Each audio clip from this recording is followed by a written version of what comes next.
Hello and welcome to our poetry revision program. We have a poem here that I would like to read through, and from that poem we are going to have our discussion. Let me read. You have seen that heap of rags that pollutes the air-conditioned city center,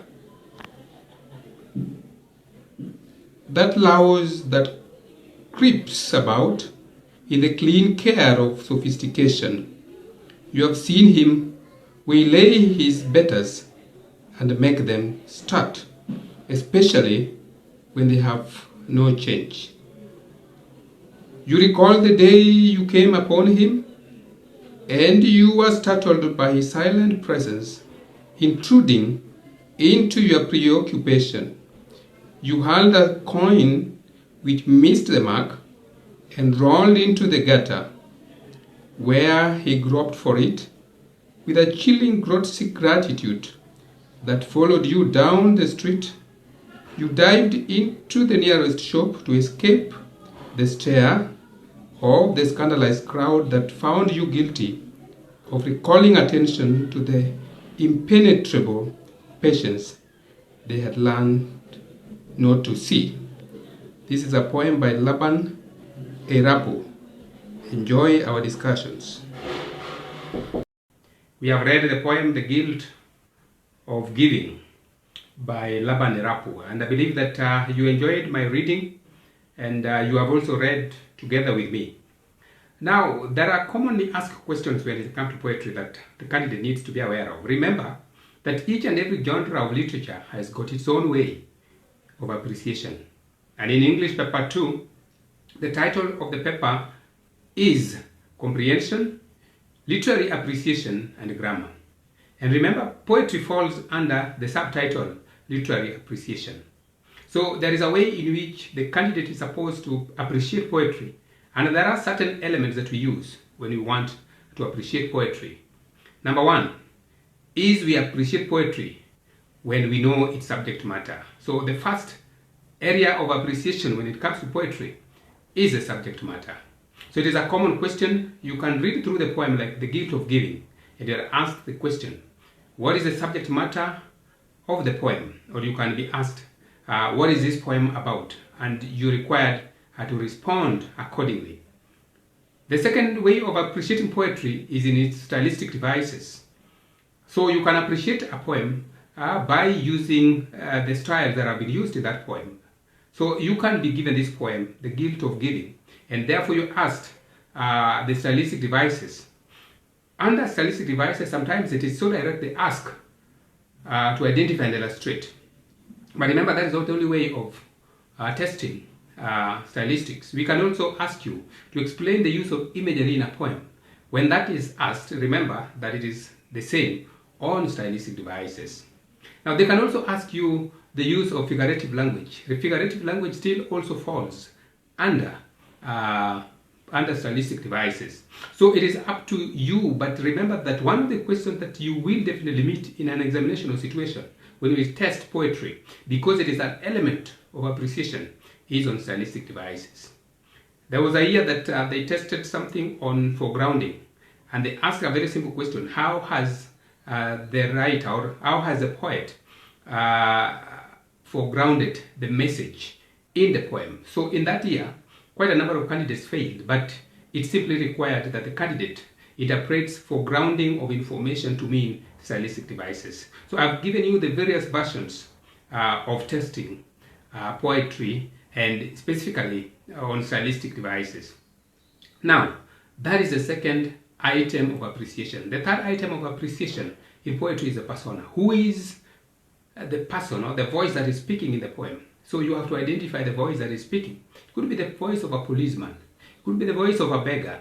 It could be the voice of someone who is observing a character, or probably some character in that poem. So in that case, you'll have to deal with the question on the persona. So persona question is a common question when it comes to issues of poetry. So there's an element of appreciation.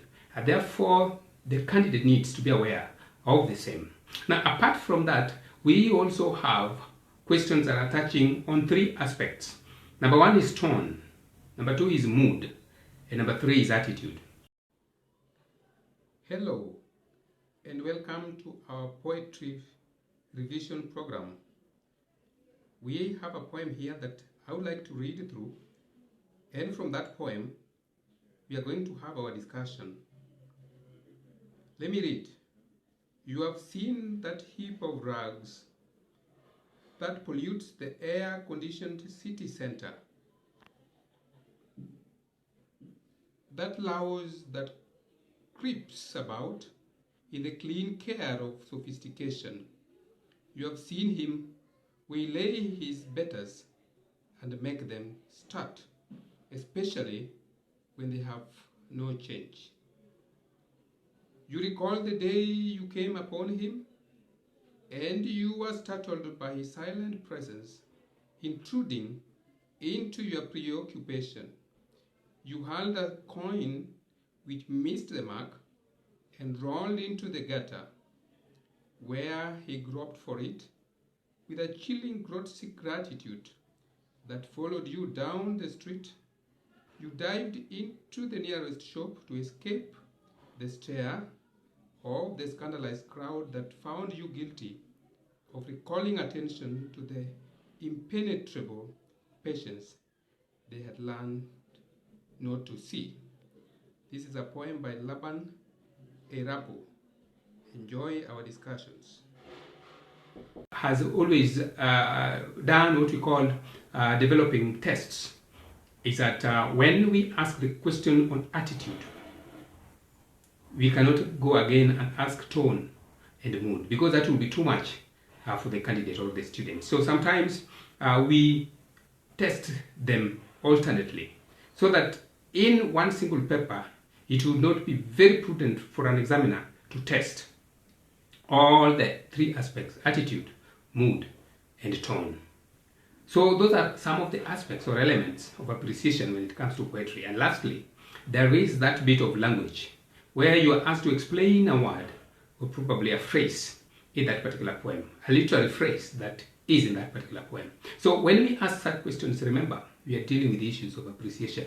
And remember, the title of paper 2 is Comprehension, Literary Appreciation, where poetry falls. And finally, we have grammar. But my interest is in question number 3, and now specifically to poetry. Now, let me give an example of this question and how the student or the candidate is supposed to respond to some questions, like the question on the subject matter. Now, the poem reads, The Guilt of Not Giving, and that is the title. Now, when I ask the candidate or the student to explain the subject matter, the candidate needs to be aware of the lessons that they learned in Form 1 or 2 on lines and stanzas. And we said that lines make up stanzas and stanzas make up the entire poem, and the poem has got its meaning. And remember, it is the same idea here when you're asking you to explain the subject matter. What we want is that, are you aware of the meaning of this poem from line number 1 to the last one? So usually I do a very simple exercise and my students always get it right.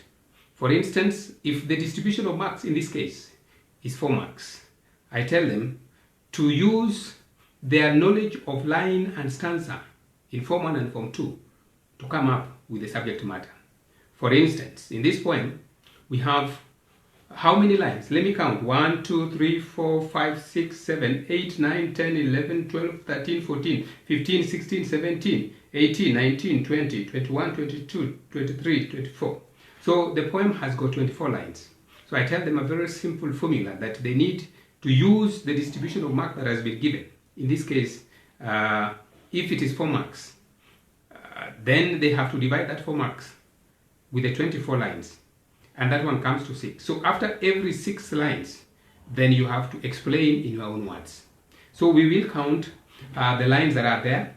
You have seen that heap of rags, line 1, that pollutes the air-conditioned, line 2, city center, line 3, that louse that creeps about, line 4, in the clean core of sophistication, line 5, and you've seen him waylay his betters, that is line 6. So you put a line after that.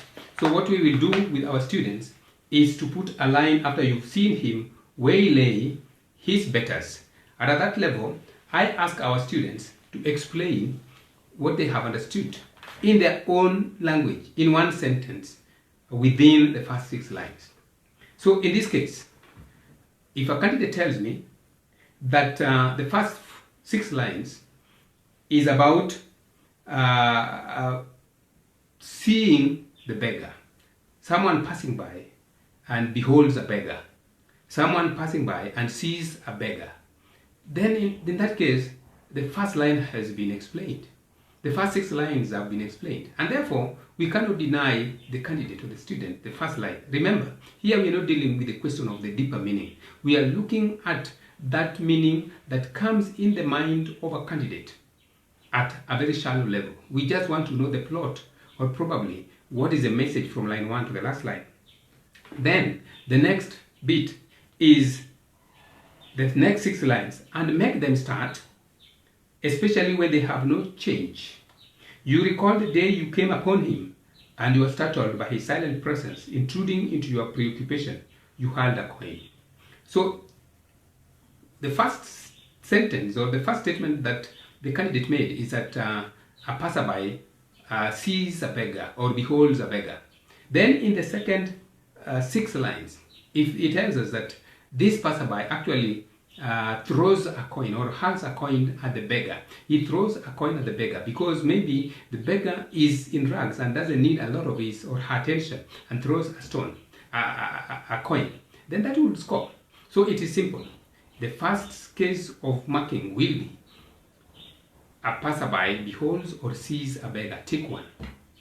The second one is that this passerby actually throws a coin at the beggar, and the coin ends up in the gutter. That will give actually the second point. Then we move to the third section, which is the next 6 lines, where he groped for it with a chilling gratitude that followed you down the street. You dived into the nearest shop to escape the stare of the scandalized crowd.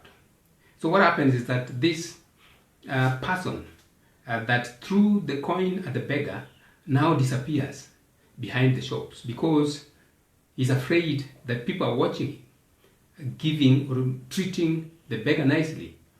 So you can see that that is the explanation that we need. The first instance is this person sees a beggar. Tick 1.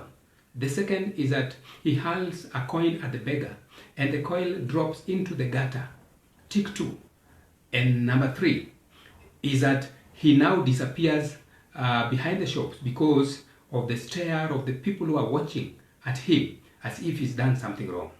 That is point number 3. And lastly, the last 6. To escape the stare of the scandalized crowd that found you guilty of recalling attention to the penetrable patience they had learned not to see.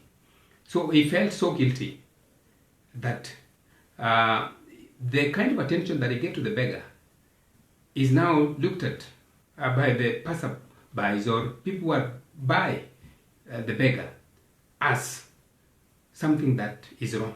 So you find he is feeling so guilty.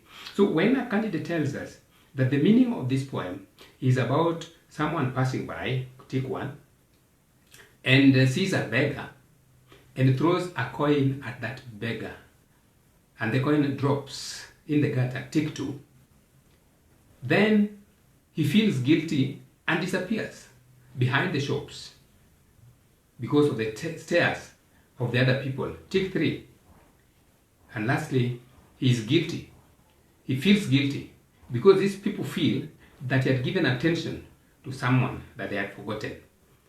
Tick 4, and you will end up getting your 4 marks. So this thing is as simple as that. So the question of the subject matter should never be a problem to the candidate. If you can remember your lessons on lines and stanzas and how these lines make stanzas and the stanzas make a poem, and finally we come up with an interpretation. So at that level, the candidate or the student shall have interpreted the poem accordingly.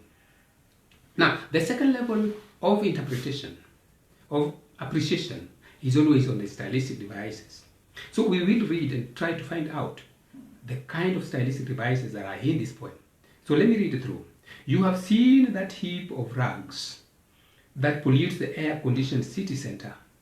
So now, the beggar is being referred to as heap of rags.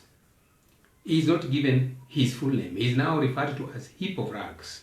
So in that case, this is the direct comparison of the beggar and heap of rags. So that is a case of metaphor. So if a candidate says that there is a use of metaphor and gives the heap of rags, then that candidate shall have scored a point for that.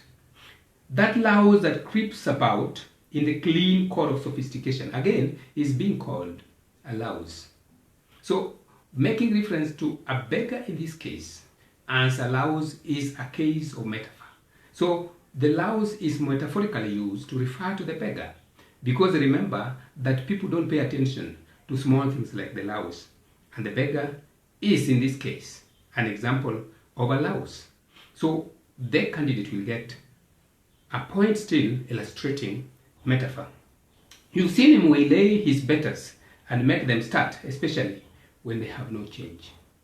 So far so good. We have been able to identify one style, and that is metaphor. Let's go to the next stanza. You recall the day you came upon him, and you were startled by his silent presence. Intruding into your preoccupation, you hurled a stone. The word hurled here is onomatopoeic. Why is it onomatopoeic? The sound itself reflects the meaning. So in that case, when we talk about you hurled, that throwing of the stone, it brings that very sound, hurl, as a stone drops into the gutter. And in that case, you can talk about the style of onomatopoeia. So in this case, if you pick onomatopoeia and you explain it using the word hurled, you shall have scored a point under stylistic devices. Which missed the mark and rolled into the gutter. Even the word rolling, in this case, is a case of onomatopoeia, because the sound itself reflects the meaning of the word. So in that case, rolled is also an onomatopoeic word. So onomatopoeia has been used here as a style, where he groped for it with a chilling grotesque gratitude that followed you down the street. You dived into the nearest shop to escape the stare of the scandalized crowd that found you guilty of recalling attention to the impenetrable patience they had learned not to see. There is irony there. The irony here is that you have helped a beggar and yet you're feeling guilty. People should always be happy when they have helped someone. But here is a case where you have helped, but again you're feeling guilty because this is someone who is being neglected, and you are the only person that can feel the pity, that can sympathize with the beggar. So in this case, there is that bit of irony that comes out, the guilt of giving. Even the title itself reflects that irony, that you feel guilty because you have given. While you should be happy, you're feeling guilty that you've given someone some help. So, ladies and gentlemen, our teachers, that is how we are supposed to go around the idea of stylistic devices and the question of the subject matter when it comes to discuss